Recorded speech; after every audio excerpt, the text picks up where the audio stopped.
Bismillahirrahmanirrahim. Assalamualaikum warahmatullahi wabarakatuh. Alhamdulillah ya ala ihsani wa syukru lahu ala taufiqihi wa amtinani wa asyhadu an la ilaha illallah wahdahu la syarika lahu ta'ziman li sya'nih wa asyhadu anna Muhammadan abduhu wa rasuluhu ila ridwanih. Allahumma salli alaihi wa ala alihi wa ashabihi wa ikhwani. Hadirin dan hadirat yang dirahmati oleh Allah Subhanahu wa taala, pada kesempatan kali ini kita akan bahas pemikiran yang baru yang cukup berkembang di tanah air, yang pemikiran ini berasal dari non-muslim asalnya, yang disebut dengan hermeneutika, yaitu cara menafsirkan teks dengan melihat dari sisi-sisi luar dari tekstual tersebut, yaitu dengan melihat kontekstual, dengan melihat kepada kapan dibuatnya teks ini, kemudian terkadang dilihat budaya penulis ketika menulis teks ini, atau psikologi penulis ketika menulis teks ini, dan macam-macam, sehingga tidak hanya memperhatikan masalah teksnya, tetapi juga lebih utama memperhatikan masalah tekstual ya. Dan hermeneutika ini mulai muncul sekitar abad 17 dan 18 ya, dan menjadi puncak-puncaknya terutama di abad ke-20 terkait dengan masa Asrut Tanwir atau masa pencerahan, yang sebagaimana pernah kita sebutkan ketika pembahasan tentang sekularisme, di mana muncul orang-orang yang mulai protes terhadap keputusan-keputusan pihak gereja ya, sehingga mereka mulai mengkritiki Bible dengan penafsiran gereja. Mereka ingin punya penafsiran sendiri terhadap Bible ya. Mulailah atau ada metode-metode penafsiran baru terhadap Bible, di antaranya metode disebut hermeneutika, insyaallah nanti kita jelaskan. Tapi hermeneutika secara bahasa, saya baca beberapa literatur tentang hermeneutika, diambil dari kata hermenin, yang asalnya adalah nama seorang tapi dewa ya. Dewa yang ada di mitos Yunani. Kita tahu bahwasanya filsafat mitos Yunani lama, bahkan sekitar sebelum muncul filsafat-filsafat yang baru, yang Yunani terkenal dengan filsafat-filsafat mitos ya, bahwasanya mereka punya dewa-dewa yang tinggal di tempat yang tinggi atau di gunung Olympus ya. Dewa Jupiter lah, dewa Zeus lah, dewa Kronos lah, dewa macam-macam ya. Di antara dewa-dewa tersebut namanya dewa Hermes. Tugas dia adalah menyampaikan pesan-pesan dewa, di antaranya dewa Jupiter dari gunung Olympus kepada manusia. Jadi tugas dia adalah menyampaikan, mengungkapkan keinginan para dewa atau dewa Jupiter kepada manusia. Dari sinilah muncul istilah hermeneutika ya. Hermes adalah nama dewa ya. Ini secara bahasa. Jadi hermeneutika itu adalah ilmu untuk mengungkapkan. Dia topiknya mengungkapkan. Kata mereka to say, untuk mengungkapkan, atau juga untuk explain, untuk menjelaskan, dan juga translate, untuk menerjemahkan. Ini bagaimana bisa mengungkapkan dengan baik, bagaimana bisa menjelaskan dengan baik, dan bagaimana bisa menerjemahkan keinginan penulis kepada bahasa yang lain dengan penerjemahan yang baik ya. Secara terminologi sebenarnya banyak definisi, tapi intinya hermeneutika itu ilmu tafsir yang digunakan oleh sang hermeneut, sang penafsir, untuk memahami teks. Tapi ketika dia memahami teks, dia memandang dengan kecurigaan, sebagaimana disebut oleh sebagian ulama mereka, dengan memandang kecurigaan. Jangan terpaku pada teks aja, karena teks ini ada asal usulnya. Asal usul misalnya penulisnya siapa. Kalau bisa mengenali tentang psikologi penulis lebih baik. Terus kenapa dia tulis? Adakah kepentingan politik, ataukah ada kejadian tertentu yang membuat dia menulis? Kalau bisa diketahui bagus. Terus kemudian sifat-sifat penulis apa? Kalau kita mengenal sifat penulis, kita lebih mengetahui maksud dari penulis tersebut. Kemudian tradisi yang sedang dia hadapi ketika itu apa? Intinya kita berusaha mencari apa di balik teks tersebut. Dengan demikian ketika kita menjelaskan isi teks ini, kita tidak terfokus pada tekstualnya saja. Karena tekstual itu ternyata di baliknya ada bermacam-macam kondisi, yang dengan demikian kita bisa memahami maksud dari teks tersebut. Jadi intinya kita memandang berbagai sisi terkait teks, yaitu dengan memperhatikan sisi kontekstual, sisi-sisi kontekstual, di luar teks maksudnya. Di luar teks ya. Untuk mengetahui tafsir dari teks tersebut. Teks tersebut bisa apa saja? Teks tersebut bisa misalnya adab ya. Misalnya adab itu bisa, atau misalnya kalau bahasa Arab adab, misalnya petuah-petuah Yunani, syair-syair Yunani, puisi-puisi Yunani misalnya. Puisi-puisi apa? Puisi-puisi Yunani. Atau perkataan-perkataan hikmah dari filsafat-filsafat Yunani seperti Aristoteles dan yang lainnya.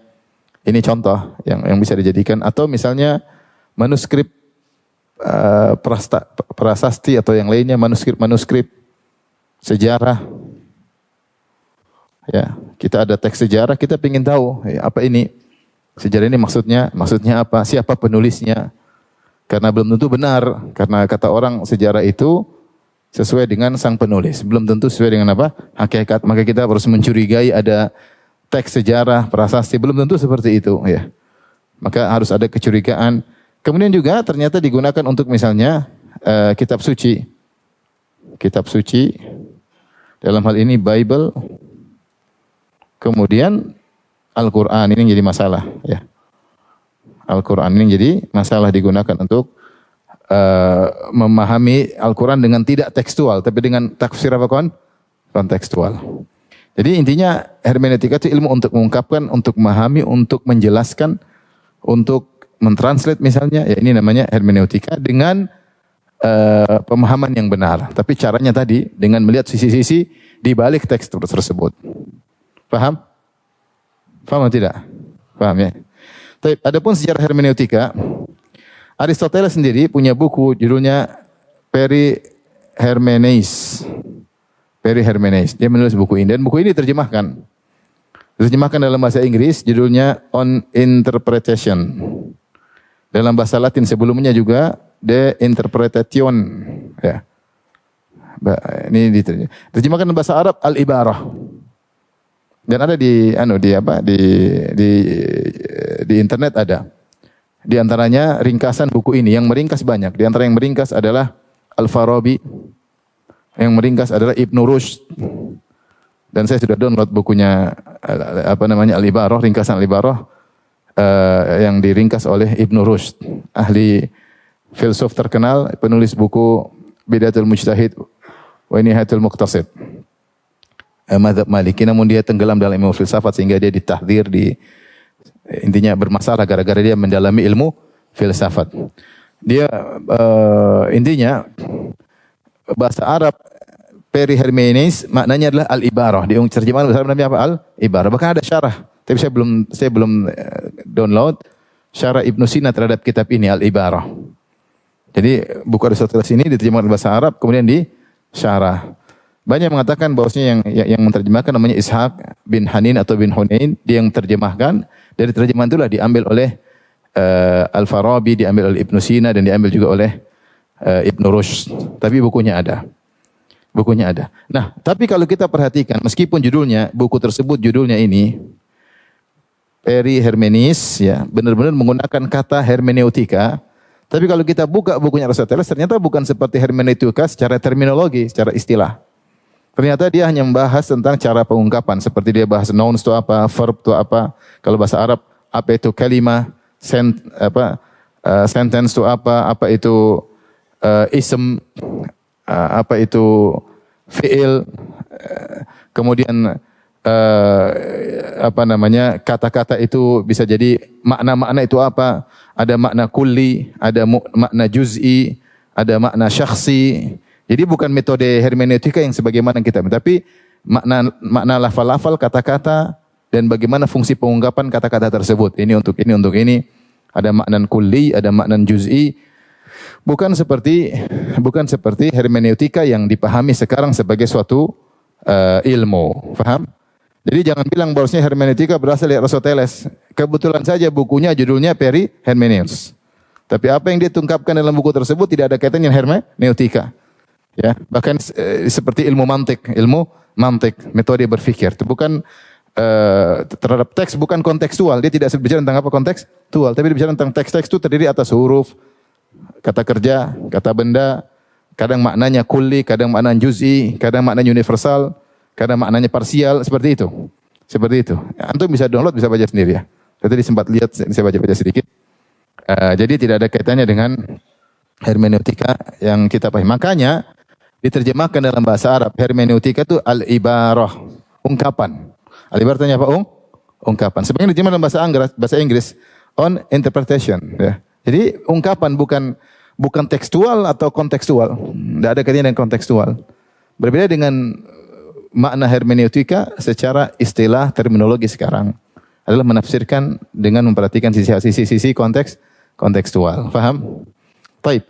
Hermeneutika sampai sini paham?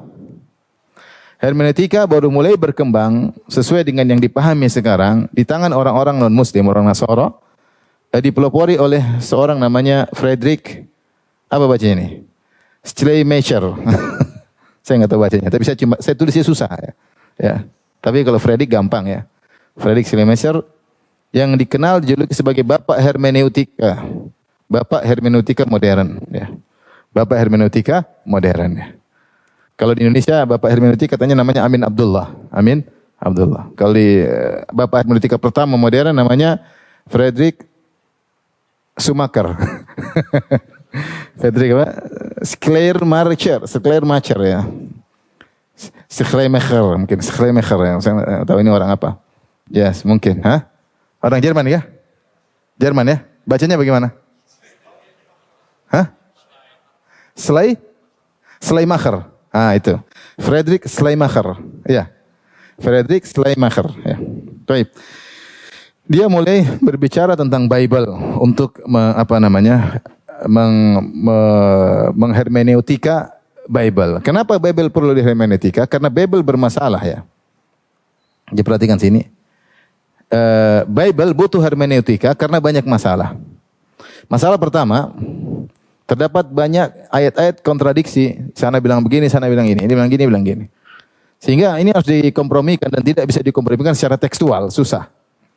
Ini sebab kenapa harus disikapi dengan cara metode hermeneutika. Karena Bible sendiri bermasalah. Kemudian yang kedua, ternyata Bible tidak diriwayatkan secara mutawatir. Bahkan riwayatnya banyak terputus, tidak jelas. Ya. Sehingga kesuciannya tidak disepakati. Kita lihat Injil aja ada lebih dari puluhan Injil, kemudian dieliminir, dibuang, tinggal apa? Tinggal 4 yang diakui. Injil apa aja? Injil Markus, Matius, terus Yohanes dan Lukas. Injil banyak, ada puluhan, mungkin puluhan. Saya tulis dalam buku, cantum dalam buku Rinci Rukun Iman. Contohnya yang dibuang Injil Barnabas, tidak dipakai. Ya. Sedangkan Injil yang ada pun, kalau dituntut secara sanad, tidak ada sanadnya. Secara sanad sampai Nabi Isa tidak ada sanadnya. Oleh karenanya, dia tidak diriwayatkan secara mutawatir sehingga kesuciannya pun dipertanyakan atau ada yang meragukan, tidak diyakini dengan pasti. Kemudian yang jadi masalah lagi, kontennya tidak relevan dengan realita.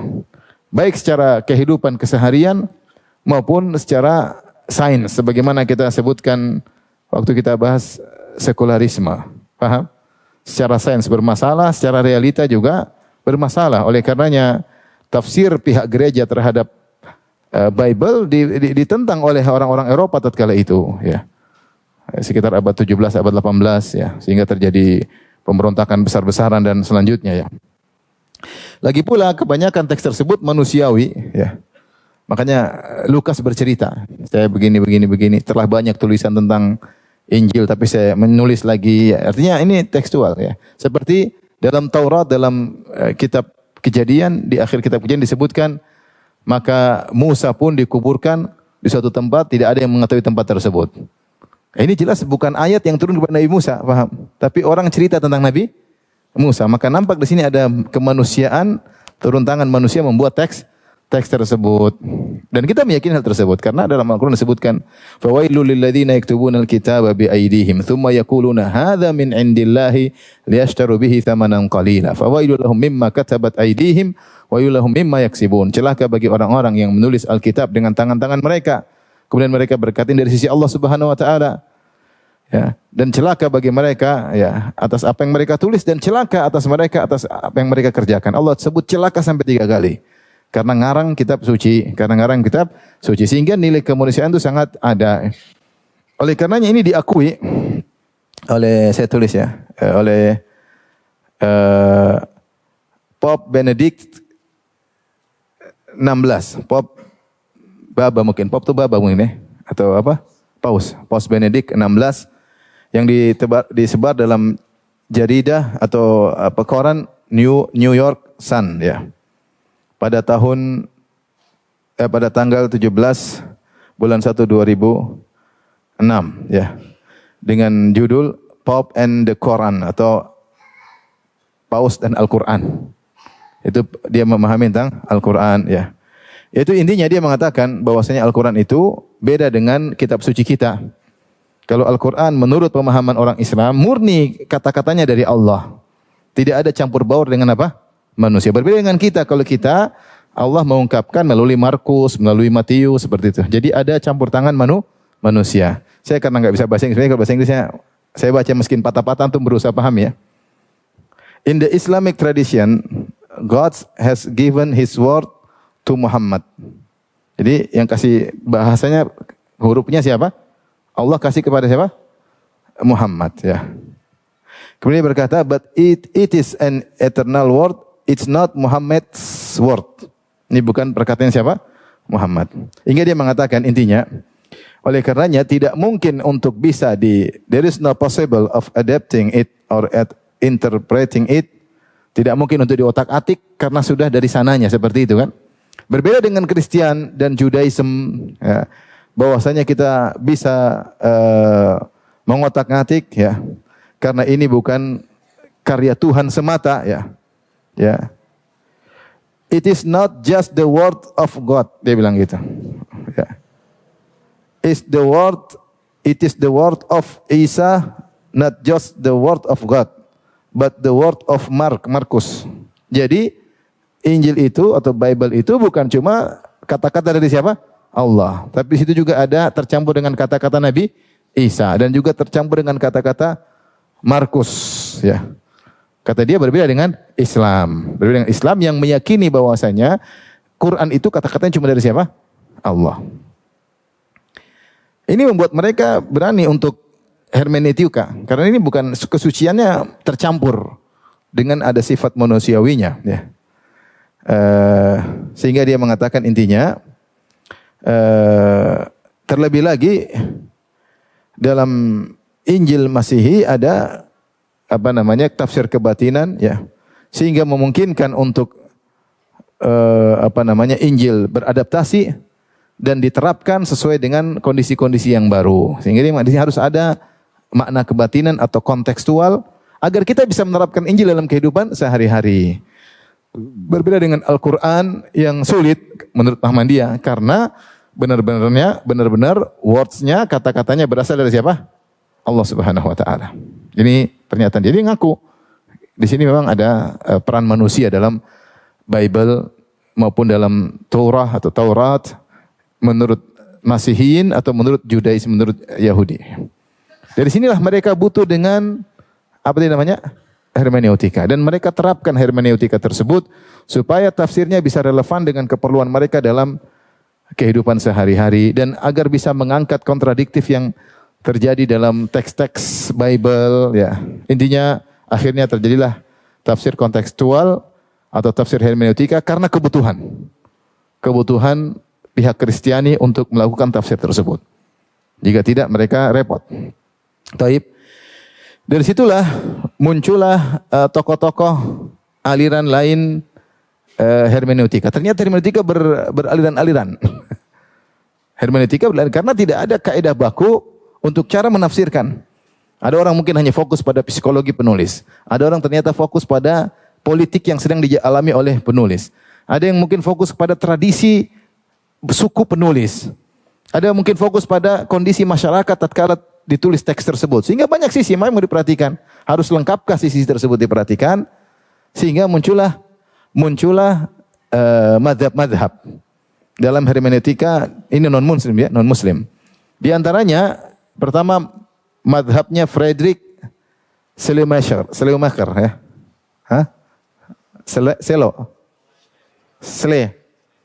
Schleiermacher. Schleiermacher. Ya, Friedrich Schleiermacher ya. Friedrich Schleiermacher ini punya madhab. Kemudian muncul tokoh lain seperti siapa namanya Betty. Ini saya namanya ada awal Betty yang sekitar tahun 1890 dari Romawi.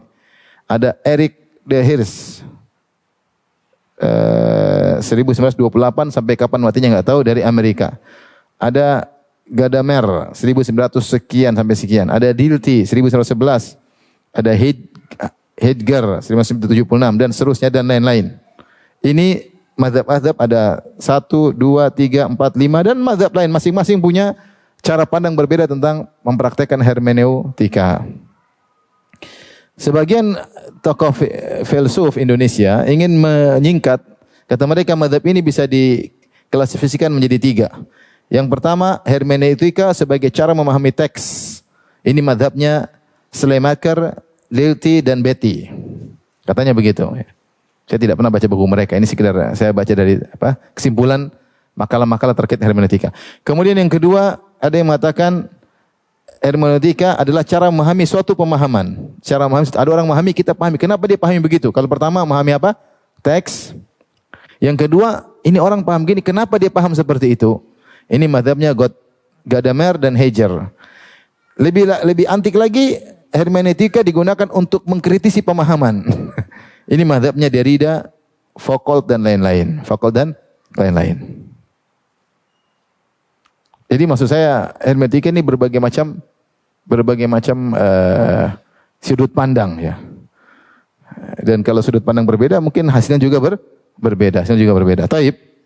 Ternyata saya juga baca di antara mereka juga ada presiden dari sisi yang lain. Contoh, Friedrich Schleiermacher berpendapat penafsir bisa jadi lebih tahu daripada sang pengarang, katanya begitu.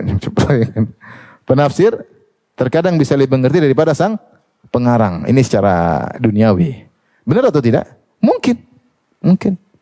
Dia tulis sesuatu tapi yang nafsir lebih ngerti. Pengarang cuma terbatas. Makanya bisa jadi pensyarah lebih hebat daripada penulis. Mungkin terjadi? Mungkin kalau ditinjau dari si ilmu. Tapi ditinjau dari maksud dia, enggak mungkin. Yang lebih tahu maksudnya siapa? Pengarang, enggak mungkin. Kalau secara ilmu benar, bisa jadi penafsir lebih ngerti daripada apa? Daripada pengarang. Tapi kalau dimaksud adalah apa maksud pengarang ketika mengarang teks tersebut, tentu dia yang lebih tahu. Tentu dia yang lebih tahu. Kemudian ada pendapat juga seperti Dilthey berpendapat pengarang tidak punya otoritas atas makna teks. Dia tidak boleh membatasi. Kalau dia sudah bikin teks, maka setiap orang boleh berinterpretasi terhadap teks tersebut. Dia tidak punya otoritas untuk harus begini-begini, enggak boleh. Kata dia begitu. Pengarang udah bikin, ya sudah, silakan orang menafsirkan. Jangan bilang maksud saya ini, tidak boleh dia batasi. Ini juga madhab. Ini juga apa? Madhab, repot. Gadamer berpendapat penafsir terikat dengan tradisinya sehingga tidak mungkin tafsir netral. Enggak mungkin tafsir netral, enggak ada. Ini terkadang dia tinjau dari penafsir. Ini semua tinjau dari penafsir. Ada 3 mazhab. Terkadang penafsir lebih tahu daripada pengarang. Yang kedua, pengarang tidak boleh membatasi makna teks. Yang ketiga, penafsir beda-beda satu dengan yang lain karena masing-masing penafsir terikat dengan tradisi dia. Dia dalam menafsirkan pun terikat dengan apa? Tradisi ya. Sehingga tidak ada penafsir netral itu enggak ada. Enggak ada makna netral. Semuanya subjektif. Enggak ada makna objektif. Semuanya apa? Subjektif. Inilah kira-kira makna hermeneutika. Makna hermeneutika. Ya kalau kita gunakan untuk memahami kata-kata bijak Aristoteles enggak ada masalah. Atau ada seorang pengarang ini kenapa dia tulis begini? Oh rupanya istrinya mati misalnya, makanya tulis seperti ini. Oh rupanya dia diomelin istrinya, makanya dia tulisnya seperti ini.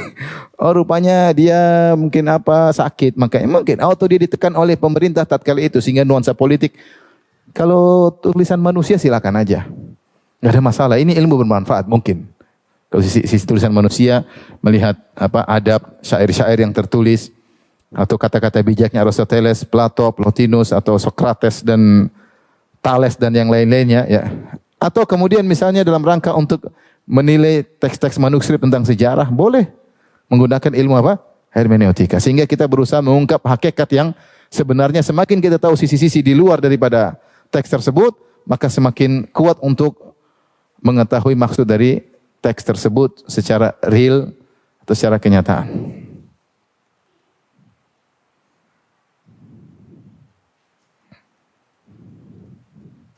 Kekecilan ya. Tapi ini sudah difoto. Ini dulu deh kalau gitu. Nggak bisa ya. Di atasnya dulu. Oke, ini dulu.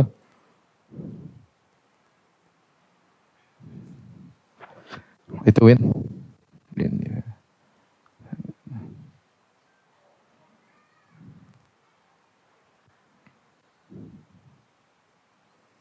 Nah, ntar ini dulu. Ha. Terus ini.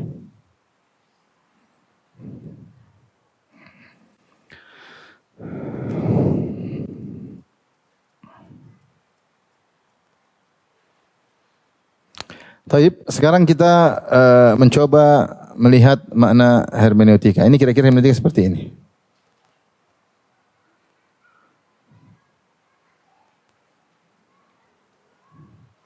Kita si pembuat teks, autornya ini teks. Sekarang kita mau teks ini bisa apa saja? Bisa tadi apa? Tadi 3 kita sebutkan apa? Adab atau apa? Sejarah atau kitab suci, ya. Atau puisi atau kata-kata bijak terserah. Teks apapun. Kita ingin melaksanakan hermeneutika terhadap teks tersebut. Maka sang hermeneut, penafsir atau pembaca teks, sekarang tidak hanya tekstual, tapi dia yang jadi penting ada apa di balik teks tersebut. Ini yang penting. Ada apa di balik teks tersebut. Sehingga sebagian mereka memberi kesimpulan, all understanding is interpretation, yang maknanya semua pemahaman hanyalah penafsiran. Kalau caranya seperti ini, maka sangat mungkin yang ada hanyalah subjektivitas, tidak ada objektivitas. Kenapa? Karena setiap penafsir pasti berbeda. Berbeda dari sisi mana? Dari secara sudut pandang pasti berbeda. Dia mandang apanya? Karena dia tidak mau ngambil apa sisi tekstualnya, paham? Nah, kontekstual itu luas, umum. Kontekstual itu luas, apa yang mau dilihat? Tradisinya kayak psikologi penulisnya kayak nilai politik ketika itu kayak tujuan dia ini kayak keterkaitan dengan teks setelahnya, keterkaitan dengan teks sebelumnya, banyak hal yang mau dia apa? Dilihat. Sehingga akhirnya mereka menyimpulkan semua pemahaman adalah penafsiran. Dan ketika kesimpulan tersebut tercapai, maka sangat subjektif, sangat subjektif. Nah, inilah hasil daripada hermeneutika. Ya, hasil hermeneutika. Kalau antum panggil 2 hermeneut ahli suruh tafsirkan satu teks mungkin beda-beda karena tidak ada kaidah baku untuk menerapkan hermeneutika ini. Buktinya tadi mereka bermadzhab-madzhab. Paham? Mereka bermadzhab, ada madzhab ini, ada madzhab ini, ada madzhab ini, ada madzhab ini, sehingga menunjukkan bahwasanya untuk menerapkan ini tidak ada kaidah. Tidak ada kaidah. Baik. Ini yang kedua yang perlu kita pahami. Mereka mau terapkan pada Al-Quran. Mereka mau terapkan pada Al-Quran. Apa syubhat mereka? Sebelum kita sampaikan syubhat, kita ingin lihat produk-produk mereka dulu. Apa sih produk-produk tafsir hermeneutika yang di zaman ini banyak diusung oleh orang-orang liberalis atau pluralis. Sungguhnya tokoh-tokoh hermeneutika dari tokoh-tokoh Arab banyak. Seperti Hasan Hanafi, kalau nggak salah dari Mesir. Yang rata-rata mereka sekolah di negeri-negeri kafir. Kemudian misalnya Nasr Hamid Abu Zaid, ya. Kemudian misalnya Muhammad Arkun dari Jazair kalau nggak salah, kemudian belajar di Perancis. Muhammad Syahrur yang sempat kita bahas, yang dari Suriah, kemudian belajar di Soviet, ya. Tokoh-tokoh liberalis yang pengusung hermeneutik yang berasal dari Arab. Sehingga mereka menulis buku-buku tentang hermeneutika dalam teks Arab. Dan itu yang kemudian diadopsi oleh sebagian tokoh-tokoh liberal di negeri kita. Dan mereka berkata Muhammad Arkon, berkata si fulan,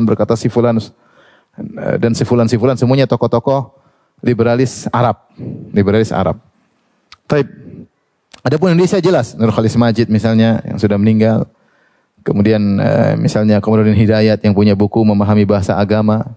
Dia buku tentang hermeneutika memang khusus. Dan banyak ya. Kemudian contohnya misalnya Kemudian sempat kita bahas ini Abdul Aziz yang menghalalkan zina kalau pacaran suka sama suka tidak dikatakan apa? Zina ya. Kemudian misalnya Ulil Absar Abdullah ini semua orang-orang hermeneutika yang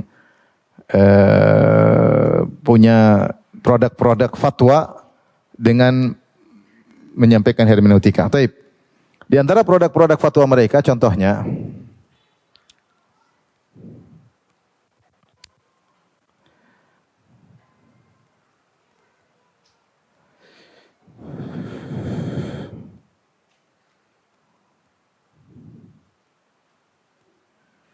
misalnya mereka mengatakan bahwasanya tentang wanita misalnya.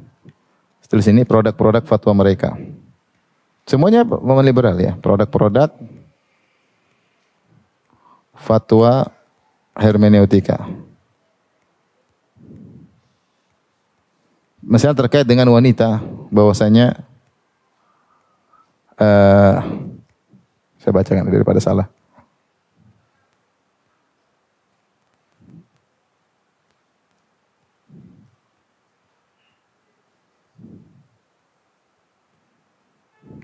Masalahnya pokok pernikahan adalah tanpa poligami. Poligami hukumnya haram. Poligami hukumnya apa? Haram. Repot nih. Kemudian di antara produk mereka adalah umur paling rendah untuk menikah dan wanita laki muda 19 tahun. Boleh nikah umur 19 tahun. Yang ketiga, misalnya bolehnya wanita muslimah menikah dengan lelaki kafir. Menikah wanita muslimah dengan lelaki kafir. Kata mereka tidak boleh itu, waktu perang. Itu kan teksnya turun ketika perang. Padahal ijma ini ulama. Sekarang sudah enggak perang ya jangan pakai teks zaman dulu. Itu kan kondisinya kita laksanakan hermeneutika. Sekarang sudah enggak perang, berarti mafhum mukhalafahnya tidak apa-apa. Sehingga tidak jadi masalah. Contoh lagi misalnya mereka mengatakan kalau jika wanita usia 21 tahun boleh menikah dirinya sendiri tanpa wali. Boleh menikah tanpa apa? Tanpa wali. Ya, tanpa wali katanya enggak ada masalah. Itu 21 ya.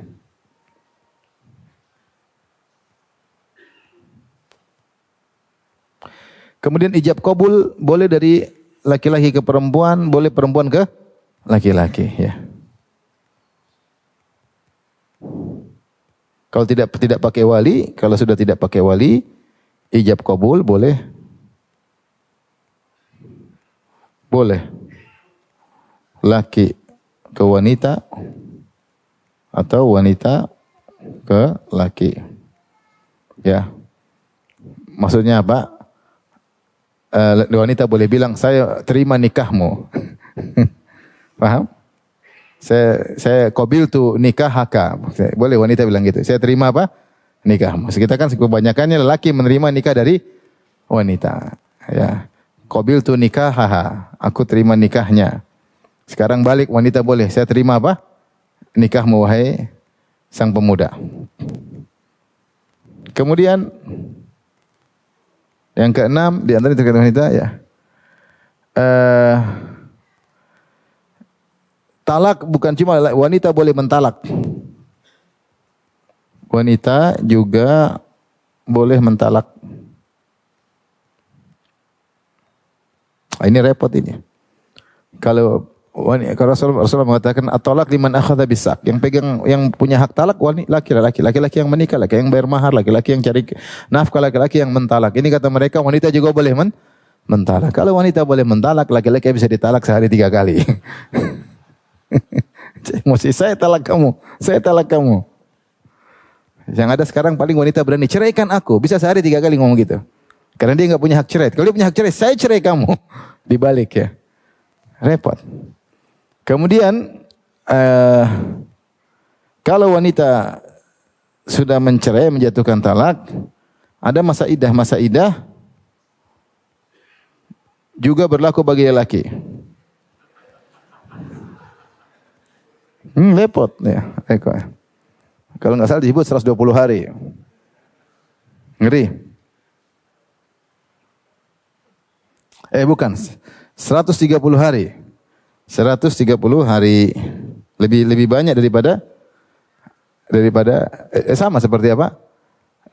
Arba'ata asyri wa asyra, seperti masa idah wanita yang suaminya meninggal. 4 bulan 10 hari. 4 bulan 10 hari sekitar paling kurang dari 120, 130 kurang. Kenapa? Karena bulan Qamariyah 30 dan 29 ya.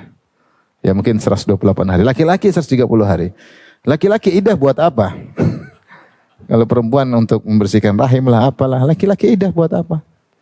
Wong dia masih nikah, dia bisa tambah, aku suruh idah ya. Ini fatwa-fatwa mereka ya. Kemudian masalah warisan. Warisan sama laki-laki perempuan. Sama laki dan perempuan.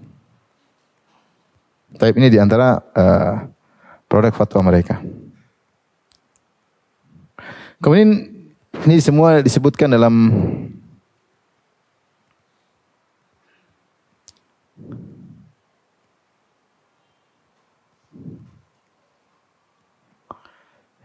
fatwa-fatwa mereka ya. Kemudian diantaranya misalnya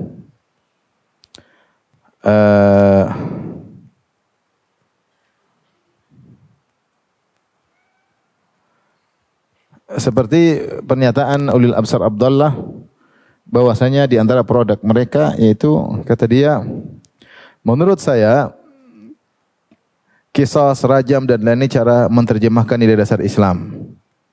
Ya.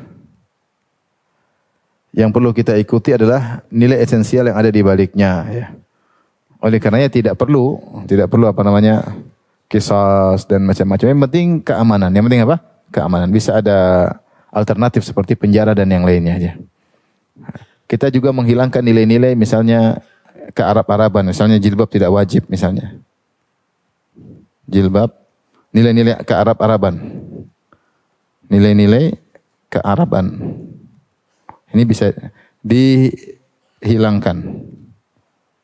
Contohnya kata dia seperti jilbab, jenggot ya. Misalnya dan lain-lain ya. Yang jadi masalah jilbab sini. Apa jilbab ya. Padahal dahulu ketika Rasulullah SAW diutus belum ada jilbab. Kemudian diwajibkan apa jilbab. Jilbab sendiri menyelisih adat orang Arab. Jilbab sendiri menyelisih adat orang Arab tidak berjilbab. Kemudian diwajibkan jilbab menyelisih adat orang Arab. Sekarang dia balikkan lagi kata dia jilbab itu adat orang Arab, maka harus tidak perlu diterapkan. Tapi saya nukil juga di sini dari sini. Misalnya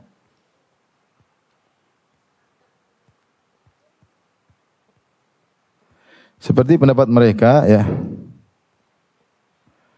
Zakat sama dengan pajak. Ya.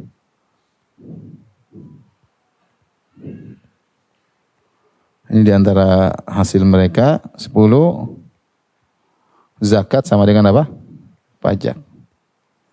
Jadi kalau bayar pajak boleh bikin aturan sendiri, tidak harus 25%. Pokoknya intinya zakat itu untuk kemaslahatan negara, paham? Oleh karenanya untuk kemaslahatan negara sekarang boleh pakai pajak, dan pajak tidak terikut dengan apa? Haul, nisab. Pokoknya bermaslahat bagi negara, maka itu pajak. Dan orang kalau bayar pajak sama dengan bayar apa? Zakat. Maka niatkan ibadah kalau bayar apa? Zakat. Dengar itu.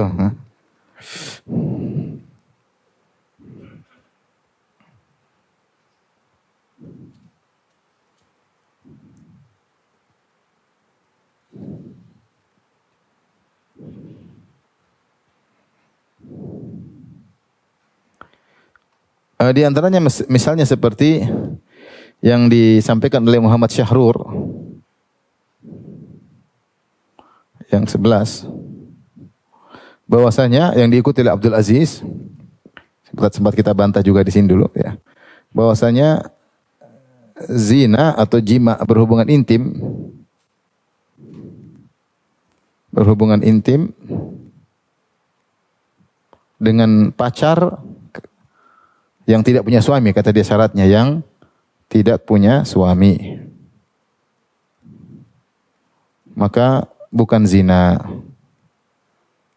Bukan zina ya. Dia kiaskan dengan konsep milkul yamin. Milkul yamin bahwasanya sebagian seorang boleh berhubungan dengan budak wanita, maka karena suka sama suka atau karena meskipun bukan dalam tali ikatan pernikahan, maka ini boleh dianalogikan dengan hubungan lain, dengan pacar berhubungan intim, tidak mengapa selama dia tidak punya apa? Suami dan ridho, sama-sama ridho. Subhanallah. Semua prostitusi halal. Iya tidak? Cewek-cewek di prostitusi punya suami, tidak punya suami. Ya. Kemudian orang datang berzina, sama-sama suka. Rusak. Kemudian contohnya mereka mengatakan lagi, di antara mereka dia mengatakan jilbab itu seperti perkataan sebagian seperti Quraisy Shihab dan yang lainnya ya. Jilbab tidak wajib. Yang wajib adalah pakaian kesopanan. Adalah pakaian kesopanan. Dan kesopanan itu sesuai dengan kondisi masing-masing. Kalau kita ke kantor, pakai baju, rambut terbuka, leher terbuka, betis kelihatan sedikit, itu apa? Itu jilbab di kantor. Karena mana jilbab adalah pakaian kesopanan. Paham? Paham tidak? Kalau antum ke pesta, ya jangan agak buka dikit, nggak ada masalah. Kelihatan sedikit buah dada, itu namanya pakaian kesopanan ketika apa? Di pesta. Kalau di pantai, bikini, pakaian kesopanan, jilbab. Kalau kita mau ikut aturan seperti itu, di pakaian jilbab, bikini di pantai, oke nggak? Oke, semua, nggak ada masalah. Jilbab, bikini.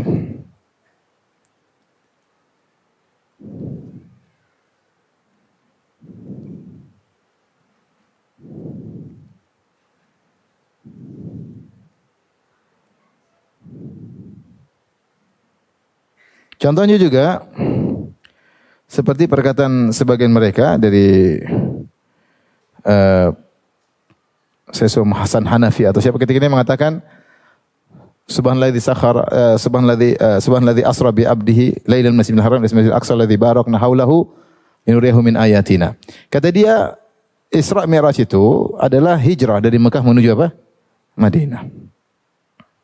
Bukan perjalanan dari pakai buruk dari Mekah Masjidil Haram ke Masjidil Aqsa, kemudian naik ke langit ketujuh, ini semua tidak ada. Karena Al-Quran yang simbol-simbol, kita harus terjemahkan sesuai dengan realita. Oleh karena yang dimaksud, sungguh kami telah berjalan kalian dari Mekah menuju dari Masjidil Aqsa, maksudnya hijrah dari Mekah menuju Madinah. Dan tidak pakai malaikat Jibril. Malaikat Jibril yang dimaksud yang membawa Nabi adalah maksudnya sunatullah.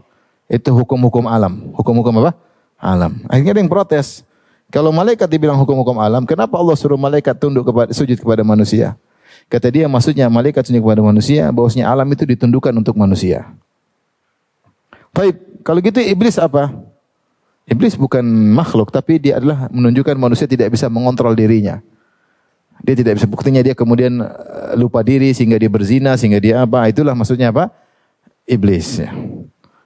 Akhirnya kalau sudah hermeneutika orang ngomong apa terserah. Paham? Tidak ada batasan. Baik, ini lagi misalnya yang lain.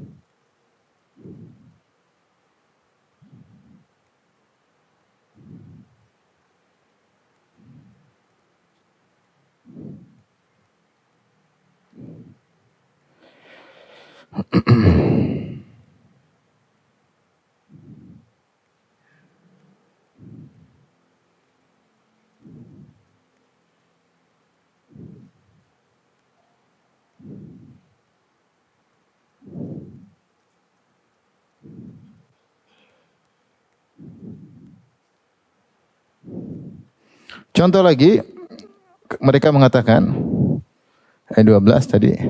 Tadi apa tadi disebutkan? 13, malaikat bukan apa? Malaikat adalah sunnatullah. Hukum-hukum alam.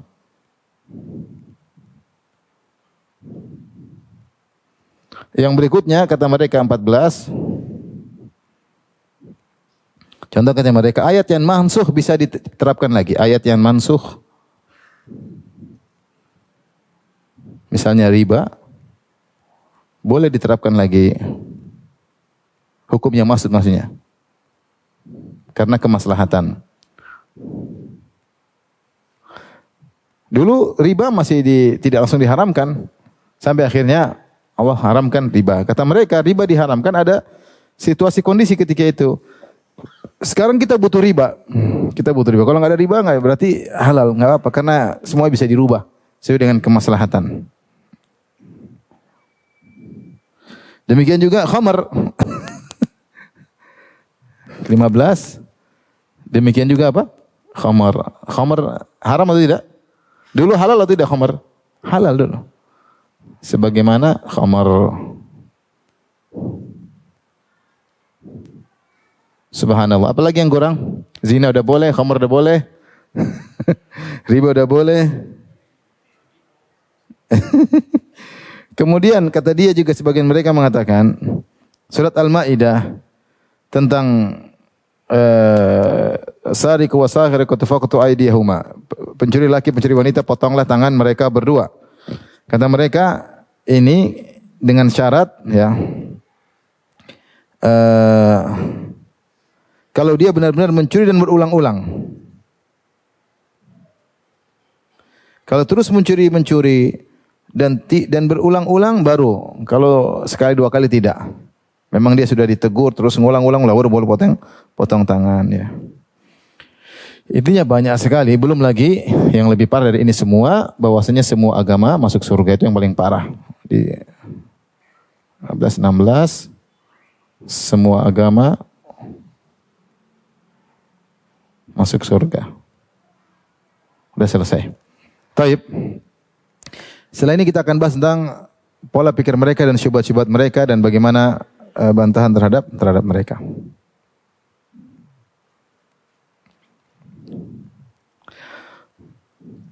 Tapi ikhwan ya, mereka di antara syubhat mereka sebenarnya dua saja syubhat mereka. Ini disampaikan oleh tokoh-tokoh mereka, termasuk Nurhalis Majid, kemudian Hidayat, oleh Absar Abdullah dan yang lainnya, syubhat mereka. Dua, yang pertama bahwasanya Al-Quran teksnya bukan dari Allah.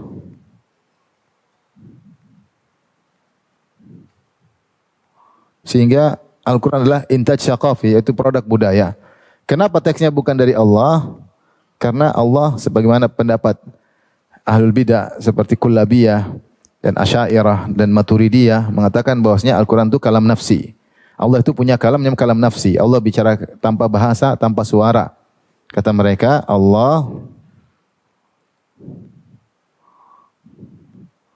Allah berbicara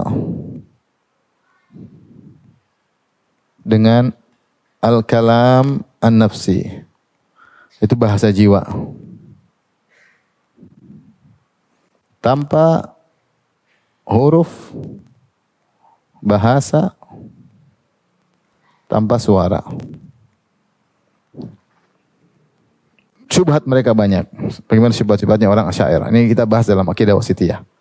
Kalau begitu Al-Quran itu apa? Al-Quran adalah ungkapan dari bahasa jiwa Allah. Kalau gitu Al-Quran kesimpulannya, kalau begitu Al-Quran, teks Al-Quran bukan firman Allah, tapi ungkapan dari kalam nafsi. Intinya kata mereka, karena Allah tidak terbatas dengan ruang dan waktulah, karena Allah tidak berbicara dengan suara, oleh karenanya Allah hanya memahamkan kepada Nabi, maka Nabi SAW pun mengungkapkan dengan bahasa Nabi. Dari situ Al-Quran itu adalah bahasa Muhammad, paham? Kesimpulannya Al-Quran itu bahasa Muhammad. Al-Quran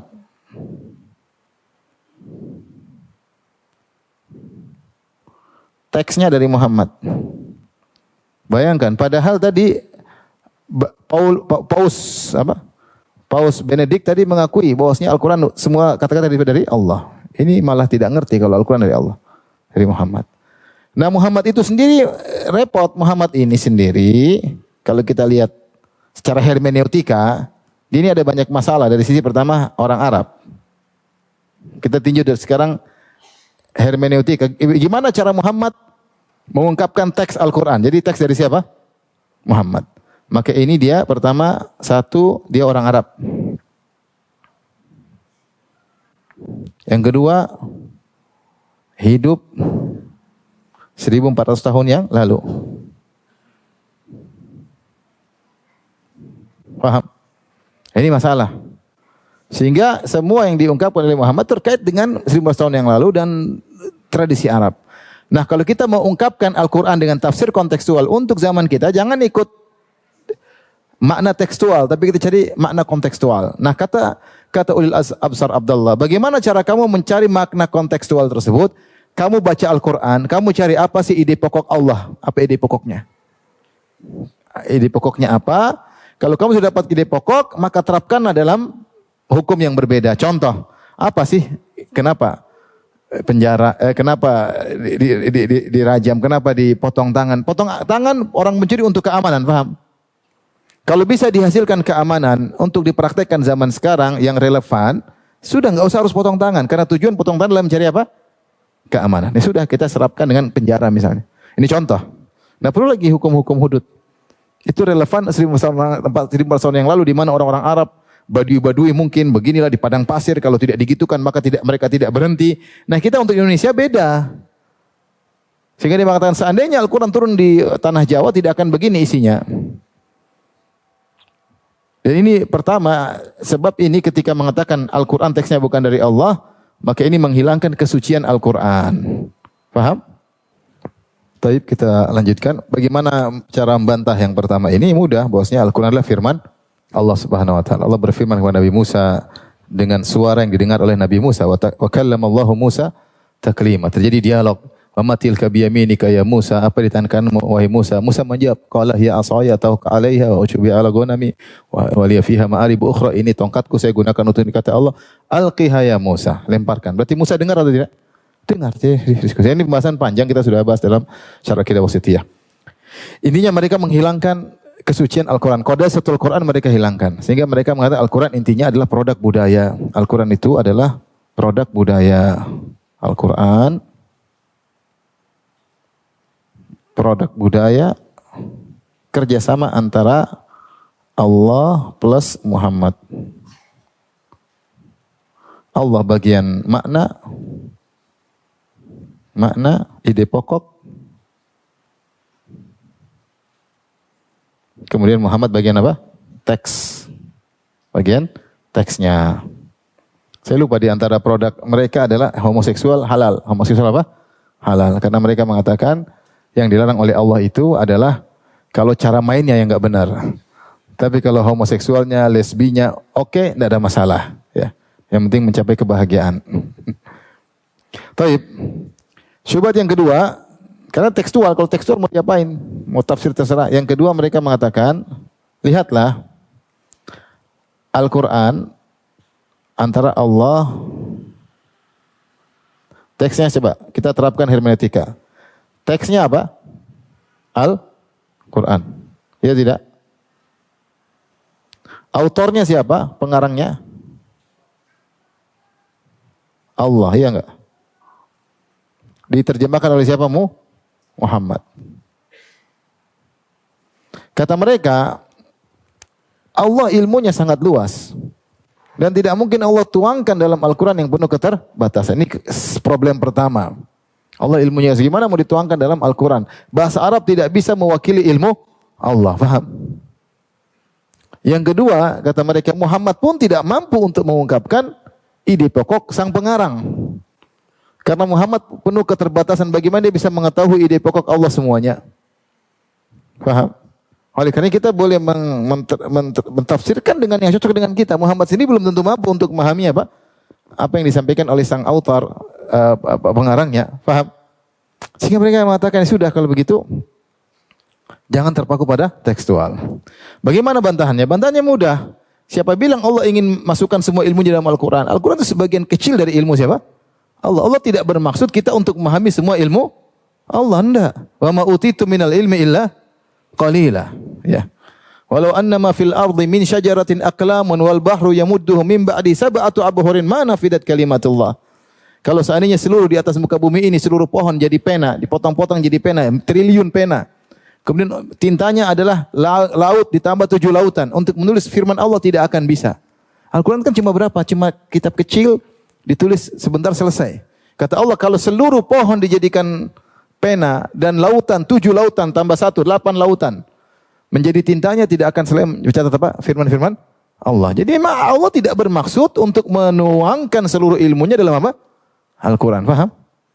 Ini yang pertama. Yang kedua, Muhammad bisa menjelaskan. Karena Allah Maha Kuasa, Allah bisa buat Muhammad paham 100%. Itu tidak? Bisa tidak? Bisa. Bikin dia 100%. Maksud Allah, poin ini, ilmu Allah misalnya 1.000.000, Allah kasih Muhammad suruh paham 1. Dengan pemahaman 100%. Bisa atau tidak? Bisa. Apalagi Allah berfirman dalam surat An-Nahl ayat 44, "Wa anzalna ilaika dzikra litubayyana nasi ma nuzila ilaihim wa la'allahum yatafakkarun." Kami turunkan kepada engkau Muhammad Al-Qur'an agar kau menjelaskan atau sunnah agar kau menjelaskan kepada mereka tentang apa yang diturunkan kepada mereka. Jadi tugas Nabi untuk menjelaskan. Allah berikan Nabi kemampuan untuk memahami Al-Qur'an dan untuk menjelaskannya. Kenapa ragu dengan Allah Subhanahu wa taala? Maka ini coba kita bisa bantu dari awalnya. Dan ini semua dibangun di atas mengkiaskan Allah dengan makhluk. Ini enggak benar, ini kias batil. Bagaimana mau kiaskan manusia yang pemahamannya terbatas, kemudian lupa dan seakan-akan pengarang buku sama dengan pengarang Al-Quran. Sama saja. Kita sikapi sebagaimana mensikapi buku karya Aristoteles dengan Al-Quran firman Allah. Mau disamakan ya enggak boleh lah. Ya enggak boleh. Paham? Baik. Tafsir hermeneutika ini apakah diterima oleh kaum muslimin? Orang liberal terima, paham? Yang benar ditolak, sebagian terima, sebagian menolak ya. Sebagian menerima, sebagian menolak sebagian. Yang benar ditolak seluruhnya. Kenapa?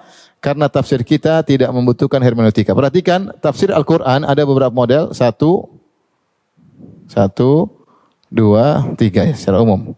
Yang pertama tafsir bil ma'thur. Ini tafsir dalam Islam, tafsir bil ma'thur. Itu dengan riwayat-riwayat. Tentunya dengan perhatikan riwayat-riwayat tentang tafsir Al-Quran dari sahabat, dari tabi'in, faham? Dan atau dengan ayat yang lain. Ini kata tafsir bil ma'thur dengan apa? Tafsir